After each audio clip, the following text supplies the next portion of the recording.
టాలీవుడ్ లో తనదైన కమర్షియల్ సినిమాలతో ప్రేక్షకులను అలరిస్తూ ఫాలోయింగ్ ను మార్కెట్ ను పెంచుకుంటూ వెళ్తున్న హీరోనే మాస్ మహారాజా రవితేజ. అస్సలు బ్రేకులు లేకుండా సినిమాలు చేస్తున్న రవితేజకి విజయాలు మాత్రం పెద్దగా దక్కడం లేదు.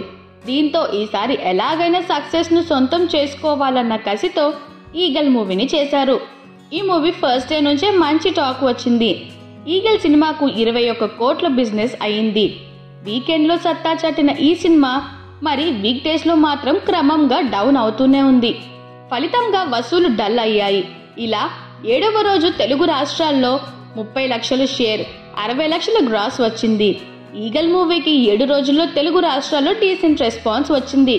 ఫలితంగా నైజాంలో 4.44 కోట్లు, సీడెడ్లో 1.86 కోట్లు, ఉత్తరాంధ్రలో 1.64 కోట్లు, ఈస్ట్ గోదావరిలో 1.5 కోట్లు, వెస్ట్ గోదావరిలో 63 లక్షలు, గుంటూరులో 1.4 కోట్లు, కృష్ణాలో 69 లక్షలు, నెల్లూరులో 50 లక్షలతో కలిపి 11.85 కోట్ల షేర్, 21.20 కోట్ల గ్రాస్ వచ్చింది.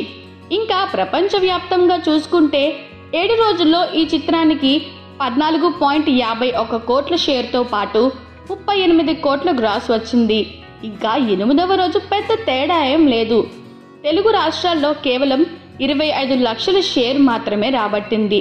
ప్రపంచవ్యాప్తంగా అన్ని ఏరియాల్లోనూ కలుపుకొని 30 లక్షలు మాత్రమే వసూలు చేసింది. మరి ఈ మూవీ కనుక మీరు చూసుంటే ఈ మూవీ ఎలా అనిపించిందో కింద కామెంట్ చేయండి. అలాగే మా ఛానల్ని సబ్స్క్రైబ్ చేసుకోండి.